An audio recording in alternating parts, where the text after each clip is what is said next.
Hey parents, I know summer is here and things can be a little crazy, but I want to encourage you to check out this resource. It's called the Parent Q app, right? And you can put each of your children in there with their birthdays, and it'll tell you how many weeks you have left with them until they're 18 or until hopefully they move out. And it'll give you curriculum for them. It'll give you articles to help you with parenting, and it's just a goldmine of resource, and I want you to be able to have that. So download the Parent Q app, Two Cities app, and if you don't have it already, the Bible app. Those are 3 resources that are really gonna help you grow your faith and help lead your family. And kids, happy summer.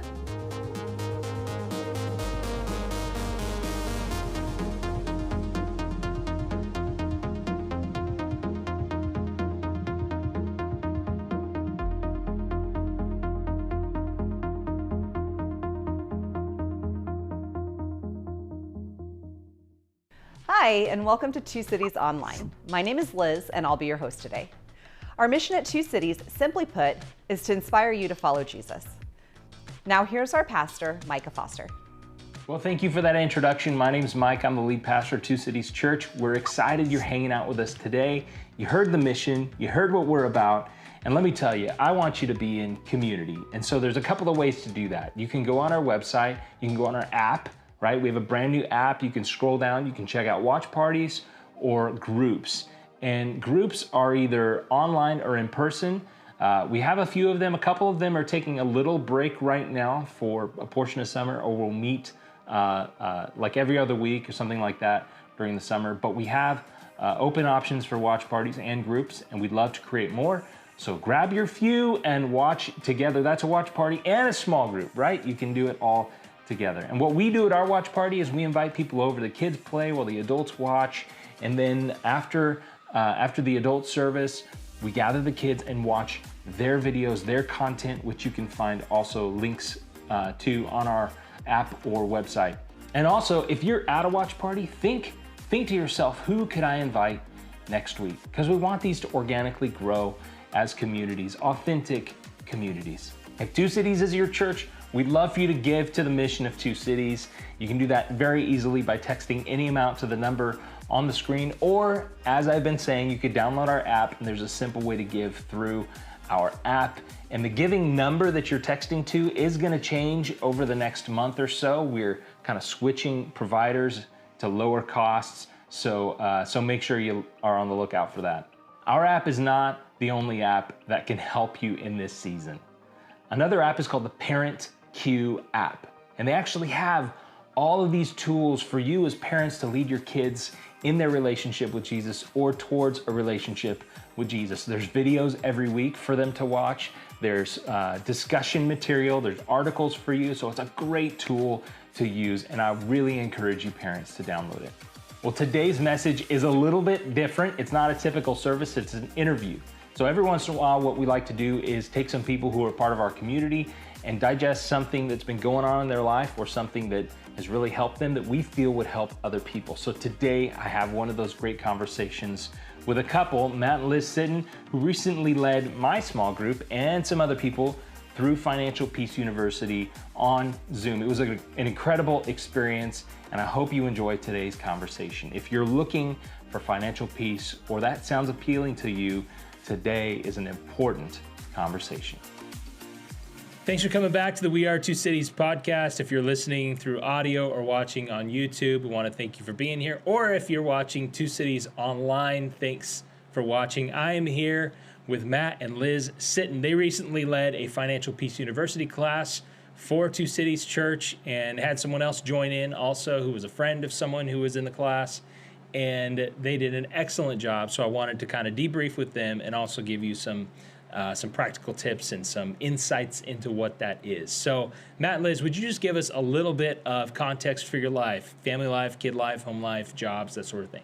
Okay, so Matt and I have been married for just over 5 years. We have 3 boys, 2 grown and 1 in high school. We've got a couple of fur kids, a cat and a dog that keep us busy. We live in Clovis, and Matt is a 3rd grade teacher, and currently I'm working part-time with a fair trade accessories company. So tell me this, Because you guys have been through the course and then you led the course. So what was your perception or view on like money and God before financial peace? For me, I don't know that I put the two in the same bucket. I didn't consider them the same realm very much, except for the idea of tithing or giving. But I don't think that I fully understood that the Bible is so full of instructions on how to deal with money and how we should relate to debt and all of those things. So I don't think for me personally that I had really aligned the two at all. Mm-hmm. Yeah. I just come into it thinking, okay, well, you save some money when you have the opportunity to save money. But in learning things with Dave Ramsey's program, that like there's a whole lot more things to think about, and a lot of things about budgeting. Like I could budget to an extent, but it didn't always work out so well. Always forgot things, and I think it was this much better way of looking at it. So did you guys have a budget before going through financial peace? Or was it just kind of a loose thing? We went through it, we were engaged. And so we had separate budgets. We went through it as individuals, but didn't really fully take it all in. We were a little bit learning things through it, but not fully applying it to our lives. And then when we got our house, and then we got married and went through it another time. And still at that point, we were budgeting because we were so strapped that we had to budget so that we knew things were getting paid and what was left and how to move money around to make sure that nobody was, wondering what happened to their check. So if that's budgeting, right? That's not really, it's just keeping track of what you owe. And so now we have a working budget. We tell our money where to go versus making sure that it's paid. Right. That's a funny way. What did you say? You said that's just keeping track of what you owe. That's a good distinction, because I think that's probably what most people do, in America. I think most people are just keeping track of what they owe, right? They know that they need to pay this amount on this credit card and this amount on this credit card and this amount to the mortgage or rent and this, But budgeting seems so daunting for most people. I talk to people about this. They ask me about, what do you use? How do you do this? And then I've made like tutorial videos for couples who have asked me about this. Like I've opened up a play budget and like walked them through it. And still they're like, I just can't make the budget work. So what would you say to someone who just can't make the budget work? Stick to the budget. Stick to it. Like if you only have $2 left in like household supplies, that household supply you were going to get, unless it's absolutely necessary, you just let it go. And I would say stick to it, and I would say, just keep practicing. It takes time. Mm-hmm. It's not something that you just say, I'm going to do it this month and it's going to work. Life throws you too many curveballs. You have to be flexible. So yes, like if you're out of money, you have to stop spending it, but you also have to know that, you can move things around if you need to. But I would say practice, keep at it, don't give up. And know that you might need to look at it more frequently when you first get started. It's just like anything else. The longer you do it, the better, and you'll be at it and the easier it will be. Yeah. At first it's hard, but if you just work with it and just get used to it, it does get easier. Yeah, for sure. And so what was your communication like in terms of budget, money, all that kind of stuff before you started applying financial peace principles? Like I know we had started out more when we were engaged, like we were kind of Dave Ramsey-ish sometimes. Like we wouldn't we'd take most of the things that he was telling, but like we're doing things a little bit differently, in different categories. But then we started to realize when we started seeing results doing that, we found out that if we stick to it, it does work. And it is kind of daunting at first, but it does get easier as you go along. Mm-hmm. Yeah. And I think also what made it easier. So starting out, I'm probably more of prior to Dave Ramsey, I was probably the free spirit. I just, want to spend things and buy things. After Dave Ramsey, I became the nerd, and Matt's just naturally more of the free spirit. Although before Dave Ramsey, he wouldn't spend anything, but so, I don't know, it's kind of like role reversal. Yeah, right now there's a budget, you can spend things, but it was kind of a role reversal, and I don't think I communicated very well. I did the budget, and I said, here's what's in each bucket, and then if there was a misstep or something got overspent, it was super frustrating to me because I had to go back and I had to redo the budget. And what I realized is we weren't doing it together. And so I still kind of get it going, but we talk about, if something needs to be moved or something got overspent, it's a conversation. It's not the end of the world, and we just so I think the communication as far as us doing it together has definitely improved, because when we first started, I just sort of did it, and it didn't work that well. We really had to stop and say, we have to do this together. I know that when Erica and I got married, and after a while, I found a full-time job. She was still a full-time student. We're living in Southern California. Everything's expensive. And so we were strapped, right? And she kept saying, I don't understand how we don't have any money. Like, you make this amount. How do we not have any money? And I realized, too, that I was doing all the budgeting and not including her. So she didn't understand because she wasn't seeing the numbers. She wasn't seeing it on paper or on a spreadsheet or whatever. And when we finally opened it up together and I was like, here's what this is. Here's the breakdown. Here's what our monthly costs are. She was like, oh, okay. That makes sense. Now I need to graduate and find a job that pays, And so that was a big thing for us, but I think doing it together has been so good for us, because doing it, if one person is doing it, there's okay if one takes the lead, but if the other one's not involved at all, that's going to cause so many issues, misunderstandings, miscommunications, so much stuff. It just won't work very well. But now Matt has permission to spend, because he knows what the budget is, at least spend on the right things. I love that. I have a little, usually. Erica and I have a little personal category, right? And I'm a little bit more of a saver in that, and so I let it kind of pile up. And then I'll buy something, with a bunch of it, and she'll be like, "How did you have money for that? I haven't spent any of it for 5 months. What are you talking about?"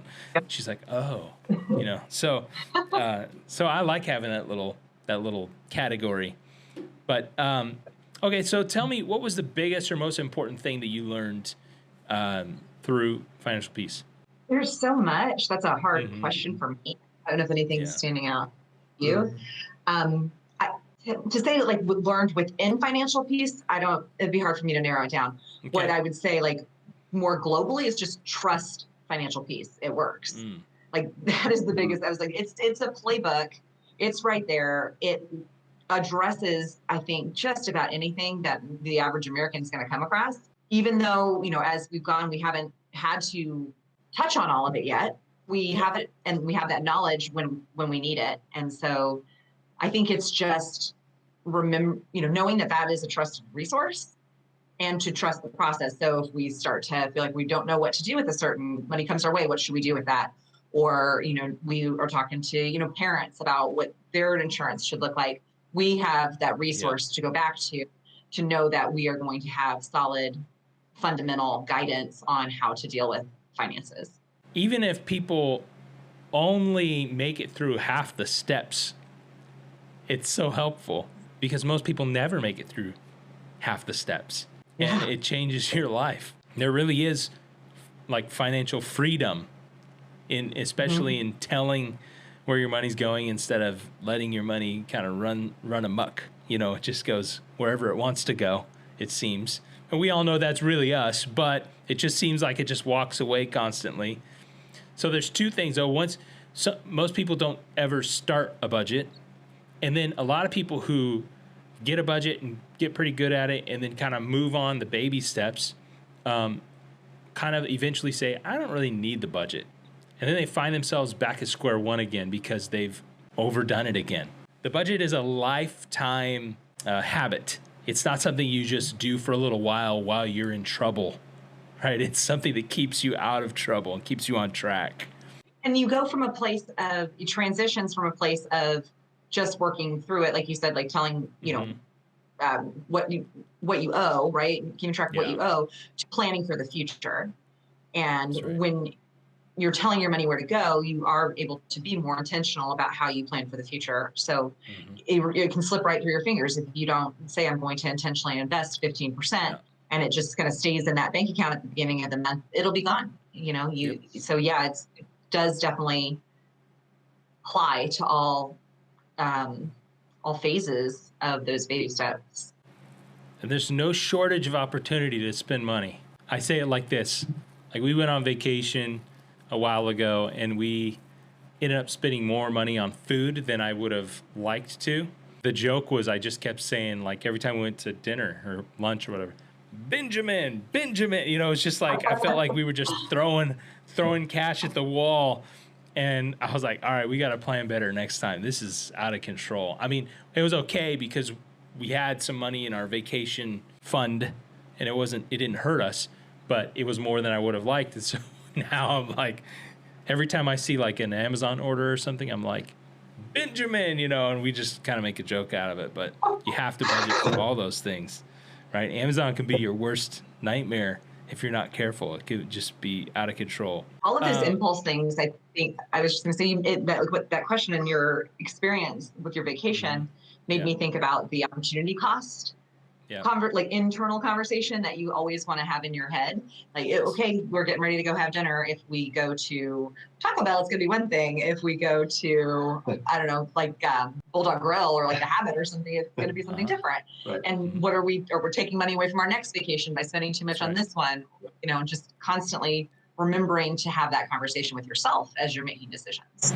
And I think like trying to teach the kids these things along the way is a huge deal. Most people don't include their kids in financial conversations about their family's finances because they don't want them to, feel the burden, or they want them just to be kids and all that. But we have to teach them financial responsibility so that they don't get themselves in a situation, having $100,000 in debt by the time they're 22. They had a philosophy major. So it's just like, which I almost had a double major in philosophy. So, so I get that. But I think there's something we need to do to teach our kids about that. So we have that conversation all the time with our kids. We also tell them the simple template of budgeting, at least at their age, is, hey, listen, give, save, live. Right? So give 10%, save 10%, and live on the rest. So for them, it's like they get to spend the rest on whatever they want, but 10% goes to the church and 10% goes into their bank account. So they have kids' accounts at EECU. Little principles will help guide them along the way, and then letting them in on the fact that, that live part's not going to be toys when you're older. It's going to be like everything. It's teaching them about it, and it's also like starting early. Like you said, you think that maybe they're too young to need to be part of a family budget, or don't want them to have that like level of concern or responsibility. But when you wait until they need it, they're not listening to you anymore. They're not really like, they've got their own thoughts about things. It's not really in there. It's not like ingrained in their thought process about money. And so it's important when they're smaller. Yeah, it's also too, if they think that's a normal thing that people do when you're in a family, that you watch your money and you make sure you know where it's going. It certainly can't hurt. I mean, if they realize it's normal, that's kind of how it becomes ingrained in them. Josiah, our oldest, is at the point where, like, when I use my debit card, he goes, "That's not a credit card, is it?" No, Josiah, it's not a credit card. This is a debit card. It's coming straight out the bank. There's no interest. It's plastic cash, which can be dangerous for a lot of people. Fortunately, it's not dangerous for us because we are so on top of our budget, and I don't want to have loose change everywhere, so I do utilize it that way. That is my digital envelope system, is the budgeting app, every dollar. That's how I do it. But some people, they wouldn't have the discipline to stay in the categories because they can't see the physical money. So some people have to feel the physical money in order to kind of get it. I would ask you this, though. for somebody who thinks, oh, financial peace, the course might be good for me. Like they hear you have more financial freedom, you have more control, you know what you're doing, you have all this knowledge and stuff. But they're hung up on the idea that they need to pay for the materials or the course. They're like, I'm already struggling here. What would you say to that person?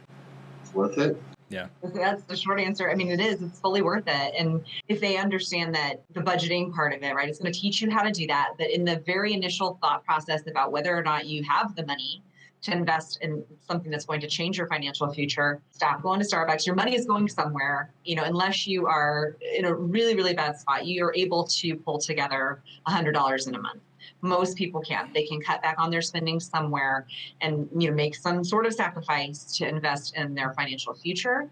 And it might be hard to know what that's going to look like and to understand, like Matt said, it's so worth it. So, talk to people that have been through it, or go out there and read reviews on what people say about the program, because everybody that I have ever known that's been through it and applied it has been able to testify how much of an impact it has had on their finances, and then how it has continued beyond that to change their family tree. And the money's there. I didn't think I was going to be able to afford it when we went through separately, when we were living in separate households, when we were just engaged. And I was struggling to come up with my first emergency fund. I had a giant yard sale. I started selling things, and it got us to where we are, and it was an investment that was worth it. And even then, that we didn't apply the whole thing, I knew when we got to a point that it was kind of like, hey, we need to go back and do that again. Yeah. Right. Like there was something there. We just didn't take it far enough, and we didn't apply it fully, and we need to go back and do it again. And we paid for it again because it was worth it. I know that for Erica and I, the first time we went through it, we were sponsored. Someone said, hey, I want to pay for you guys to go through this. And we made it through about half the course engaged mentally. And then we kind of checked out because everything past like that Snowball felt like eons away. And so we were like, we just need to do this. I don't know what's past that. We'll get to that when we get to that. But right now we need to focus on this debt snowball, because that is what is killing us. We had a lot of student debt. We had car debt, a little bit of consumer debt. When you have a credit card that you've used and the interest rate is like 24%, there's just like no way to get out of that unless you crazy attack it. The amount of principal you're paying is so small. It's ridiculous. You can pay off the same like $10,000 for 20 years, basically. And they think, oh, I'm making the payments. You're making the payments, but have you seen the balance? Hasn't changed at all. It's going up. It's going the wrong direction, and you're making the minimum payments. That's a problem. And I think most people don't think about it and don't want to. I think they're scared to think about it. Well, and now like on credit card statements, I believe there was, I don't know how long ago, maybe it started 6 or 10 years ago, where they are required to put the information on your statement about how long it will take you to pay it off while you're making the monthly payment. But so many people are paperless, which I get, wanting to be paperless, but you don't see that if you're not looking for it. And there is a little bit of an ostrich kind of situation that it's so overwhelming. You don't want to think about it. You just put your head in the sand and I'm just going to keep paying that minimum. I can pay the minimum. I'm still putting food on the table, but the future is so far out of reach when you approach it that way. I think people thought Social Security was going to give you security in your old age, like you would be able to live off that. And I think so many people still think that that's going to be okay. Like, yeah, I got Social Security. It's fine. It's paying into it. I've worked my whole life. And it's just not enough. It's just not enough. And people don't realize it. And people are it's an epidemic is really what it is. People are going to be exiting the workforce and finding themselves broke, sick, on the street, in trailers, living in their kids' and grandkids' homes because there's no place for them to go. If they have that family support, even. So I think there is an epidemic of people who are retiring or at the age where they're no longer employable, and they won't know what to do. And so I think having financial peace planning for the future, as you talked about, is such a huge portion of that. And it's given us and our family, after we have moved on in the baby steps and gone into the investing stuff and all that, has given us great financial peace, incredible financial peace compared to where we used to be. So now we have that knowledge, and it's so much better. And the course is called Financial Peace, but they talk a lot about hope. And I think that shared this before, but when Matt and I first got married, we would sit down at the end of each day and just kind of catch up. And I remember asking questions initially about like, hey, how do you picture our retirement? Where are we going to live? What are we going to do? What does that look like for you? And he would always say, he just laughed like that and chuckle like that. And he'd be like, oh, I'm going to work until the day I die. I may just like keel over into my classroom. Yes. Yeah, and I'm like, that's terrible. That's terrible. And now that we have a plan for the future, we don't have the money for it yet, but we have a plan to get there, and we are able to have hope for our future and not just be able to like, oh, I can't think about that. It's so far out of the realm of possibility that it just becomes like comical. Yeah. Now there is hope that we can have the retirement that we want. Or maybe it won't be exactly what we want, but it'll be something where we're not a burden to other people. Yeah. And that's the other part of it. Is just like, it's not just, can you take care of yourself? But like you said, there's I think if you were to ask most people what they want their retirement to look like, or what they want their elder years to look like, it wouldn't be to be a burden to their children. But a lot of people aren't set up to do anything other than that. The Financial Peace has like one of those retirement calculators, like how much do you really need to do what you want to do? And I think people underestimate what they need to do what they want to do. And I see stories of people who when they're young, somehow they become a millionaire or something. But they don't have the financial understanding to really make that stretch and make that work for them. But then they quit their jobs just because they have $1 million, and they don't invest it, and they just start spending. That's not going to last. I'm sorry, but that's just not going to last. It's going to be gone. So it's a little crazy how much you actually need to live the way that you'd like to live in your retirement years. People don't think about it. So tell me this. Okay, so I know that the people who were in our course, and people may not know this, we did it over Zoom. So we met on Zoom, and we had one person join who was not in our immediate area, but a friend of someone who was in the group. And collectively, you took anonymous data. So you don't know who, you don't know the names, but there was like, hey, as a group, we have this much debt outside of houses, I think, number. And then, before we started, or at the beginning, and then at the end, it's this much, how much did we eliminate? How many credit cards did we eliminate? All that kind of stuff. So do you have some of those numbers or those round numbers? Roughly, I know that we started with somewhere in the high teens, 19 credit cards across the group, which actually didn't add up to the majority of the debt. Just in conversation, it was student loans and things like that that were really getting to people. But 19 credit cards, by the end of the course, I want to say 6 or 7 of those had been paid off and cut up and closed.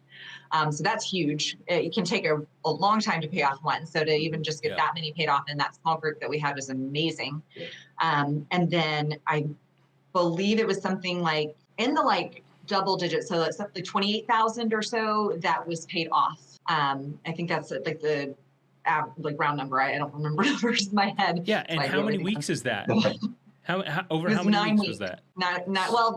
10. We took a little break, but 9. Generally speaking, 9 weeks. If there's someone watching or listening, and you're like, I have so much debt, well, in 9 weeks, that's a lot of money to be paid off. I know it's not individuals did it all, but that's a lot to throw away in 9 weeks. That's incredible. There's a verse in Proverbs 22 verse 7 says, the rich rule over the poor, and the borrower is slave to the lender. And that's one of the phrases, the borrower is slave to the lender, over and over and over again, that is said. And I've even heard people in all different industries talking about how there's two kinds of people. There's people who pay interest or earn interest. And so you want to be an interest earner. So how you be an interest earner is you get out of the game of paying the interest, first of all, which is the hard, gritty like month after month, year after year, budget, abiding, getting rid of the debt work. And then the person who's earning the interest is the one who is investing. There is definitely a lot, as you said, in Scripture about money, about how to handle money, about how to appropriately manage money. And we've talked about this many times as a church even, that everything we have is God's and we are managers. And so we want to be good managers. That doesn't mean, by the way, that God doesn't want you to enjoy what you manage. That's not what it means. But it is His, so we need to be good stewards of what He gives us to manage. So part of being a good steward is learning how to be a good steward, especially in terms of financial knowledge and practice. Now, you guys went through the course. How many times? Did you go through twice and then lead it? Went through it twice and then led once. Yeah. And is that something that you would do again someday, is lead another course? I would love to. I got so much out of it. And I don't know. It's just I think if somebody had asked me during either course, is that ever something you want to lead? I probably would say, not really, maybe not like the thing I want to spend my time on. But yeah. I feel like it made such an impact in our lives that I feel like I want to share it and I have the ability to share it and that I feel compelled to share it. And that didn't go away from doing it one time, so it's definitely something that I can see doing again. And it's been coming out on the other side of it with everybody graduating and seeing the impact. That's just really inspiring. It just is something to celebrate. And there's a lot, that can bring people down when it comes to their finances. And it's a neat opportunity to be able to celebrate with people as they're making such important changes when it comes to their finances, which also leads to changes in their relationships. Like, it's just so much more than just money. I felt like it was a really good experience for us. Well, you guys did a great job. I felt like you were so good at facilitating that I would hate for it to be just one time. I'm not telling you anything, but sometime, if you're listening or watching and you would like to be a part of one, let us know. And at some point, maybe we could pull together another group, give a little break for you, and maybe pull together another group sometime to go through that. But even if you're like, you know what, I need to start this right now, you can go to financialpeace.com, and there's online, virtual classes happening all the time. It doesn't really matter where it's been being led from. It can impact you right now. You don't have to wait. And if you're like, I can't muster up $100. Okay, well, muster up 10 and get a used book, from Financial Peace, and go to YouTube and search Financial Peace University and get the basic first couple of steps and just start working on it. Once you start working on that, you're going to be able to pull together $100 to buy the whole course, and it's going to be worth your while. So I would agree with you on that as well. You guys had a big change. I think the second time you went through the course, I think there was a job change, there was a house change, something happened in there. So tell me, how did this course help you navigate those struggles that could, for many people, like cause major relational strife? Yeah, so we had been through it the second time, and we were working on our debt snowball, and making progress. But I had made some some poor decisions, as we went along, and we ended up buying a house prior to getting married, just before we got married. We bought a house that was probably out of our budget, definitely out of our budget. If I look at how Dave would tell you to go about buying a house, it's one of those things like, they tell you you can afford it. I can get the loan, therefore I can afford it. Not really, right? Like when it comes down to it, yes, if I'm, we're doing nothing else and, all those things. So, we were in a house that was bigger than what we needed. And we were making progress on our debt snowball. Every time we had extra money, it was going to our debt snowball. But we were chipping away at it. We weren't making huge strides just because our expenses really were at the high end of our income. Mm-hmm. And in July, due to COVID, I was laid off. I'd been with the same company for 20 years. And we had equal incomes at that point, really. And we were making good money, but we also did have a lot of debt. And then this mortgage that was larger than we should have taken on. We only had one car payment. But, when that happened, we did a lot of reflecting, and it was so important for us to have the fundamentals of the financial peace program, because I remember just thinking, without even feeling worried about it, I would just remember thinking, I feel like maybe we should sell the house. And we aren't the type of people that are like, I've never been attached to property. I've moved a lot. It's not one of those things that we had talked about it actually before I got laid off, and said, should we just downsize? And our property value had gone up. And it is an investment. And so that's not going to be the answer for everybody, but we knew we weren't going to live in that house for the rest of our lives. We decided that we would rather get the money out of it and make progress on our Snowball. And then within that, we knew what we needed to do to kind of right size our budget and make sure that we were living within and below our means, which really enabled me to put some time into thinking about what my next career move is going to be, versus feeling like I had to consistently have that income, that senior level income to have the lifestyle that we had before. We were okay with saying we're going to change our lifestyle a little bit to better align with everything that we've been working for.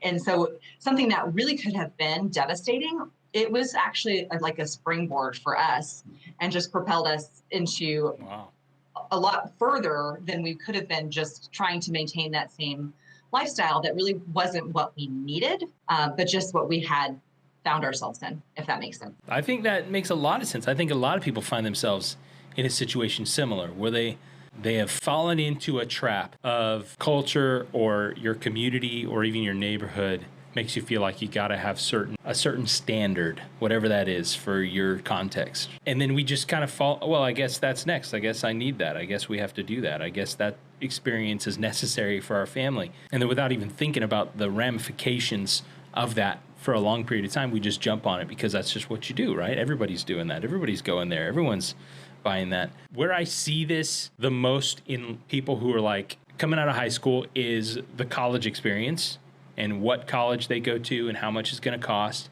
That's the first place, and how many loans they have to take on to do that. That's the first place I see it. And then next to that is the destination wedding industry, where every 20-something has 6 friends who are getting married that year, and you have to fly to Cancun and Hawaii and Siberia to go to their wedding. And by the way, you're in all of them, and so you have to buy the dress or the tux or whatever, and you have to fund the guys' weekend or the girls' weekend, and you're also going to Vegas, or you're also, and it's so out of control. And if you don't go along with what they want you to do, then you're kind of you're not a friend, and so that that's a horrible place to put people, just to expect them to fall in line with that. They don't have the money at that age, especially. You don't have the money for all this. You're putting it on credit cards. A lot of people think that getting married is gonna solve their money issues, because now we have 2 incomes, but instead of having two broke people marrying doesn't make you unbroke. It just brings together 2 broke people. You have all these issues, and they compound on each other, and everybody's trying to keep up with the Joneses. And we just most people don't take pause and just really question, what am I doing here? What are we doing? Where does this lead me? And I think the whole point is people need to take pause and really calculate the opportunity cost, really calculate where is it that we're trying to go, and what is the real path to get there? Because it's probably not open a new credit card when you've maxed this one out, or call in and get a credit line, a bigger credit line. That's probably not going to get you there.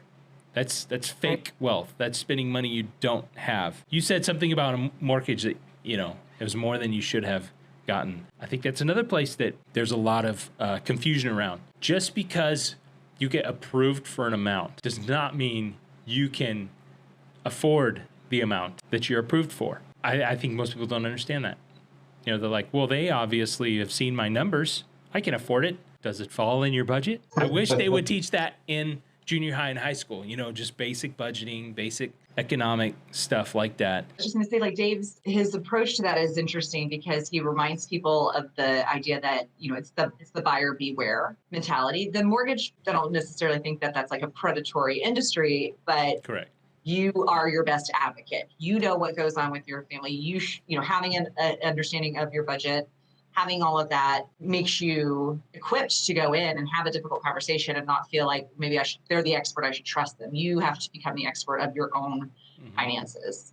And there are advisors out there. There are people that will help you, but ultimately it's your money. And you're the one that's been entrusted with what to do with it. You're the person that should be advocating for yourself. Nothing against mortgage industry. My mother-in-law is a loan officer, and so right, no, not at all. Best in the business. But their job really is to at a high level make sure that you can qualify for it, right? But not at a micro level. They don't.